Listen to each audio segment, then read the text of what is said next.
Fake fire ఎన్ఓసీల వ్యవహారంలో కీలక విషయాలు బయటపడుతున్నాయి. మాజీ ఫైర్ డీజీ నాగిరెడ్డి సంతకాన్ని ప్రైవేటు కాలేజ్ యాజమాన్యాలు ఫోర్జరీ చేసినట్టు హైడ్రా అధికారుల దర్యాప్తులో తేలింది. నాగిరెడ్డి సంతకాలతో ఎన్ఓసీ పత్రాలు సృష్టించి సమర్పించినట్టుగా స్పష్టం చేసింది. కాగా నాగిరెడ్డి స్థానంలో కొత్త ఫైర్ డీజీ బాధ్యతలు చేపట్టినా ఇంకా ఆయన సంతకాలతోనే ఎన్ఓసీలు రావడంతో హైడ్రా ఫోకస్ చేసింది. ఫోర్జరీ ఫైర్ ఎన్ఓసీలపై హైడ్రా ఫోకస్ పెట్టడంతో అక్రమార్కుల గుట్టు రట్టవుతుంది. క్యూర్ పరిధిలో 52 కాలేజీలు ఫేక్ ఫైర్ ఎన్ఓసీలను సమర్పించినట్టు గుర్తించారు.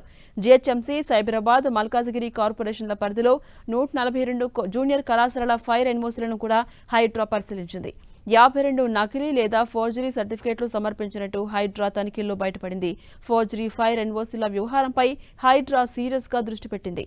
నకిలీ ఫైర్ ఎన్ఓసీలను సమర్పించిన కాలేజీలపై చర్యలు తీసుకోవాలని ఇప్పటికే ఇంటర్ బోర్డుకు లేఖ కూడా రాసింది హైడ్రా. ఇక హైడ్రా లేఖతో ఇంటర్ బోర్డు అప్రమత్తమైంది. ఇంటర్ బోర్డులోని ఎవరి హస్తమైనా ఉందా అనే కోణంలో ఆరా తీస్తున్నారు కార్యదర్శి అభిలాష అభినవ్.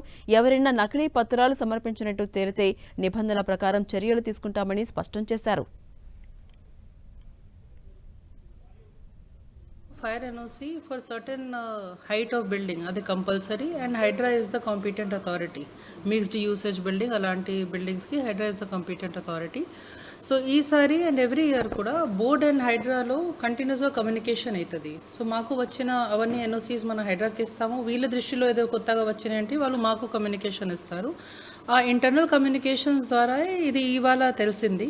సో దాని మీద ఏదైనా చర్య ఉండాలి, అది డెఫినెట్గా హైడ్రా కూడా తీసుకుంటారు and board also will take it very seriously. If there is any such issues also it will be duly informed. కానీ ప్రస్తుతానికి అలాంటి we're not doing any abrupt action, ఎందుకంటే ఇప్పుడే వస్తుంది కాబట్టి మన ఫర్దర్గా బోర్డ్ అండ్ హైడ్రా కలిసి we will take due diligence and we will take due precautions also.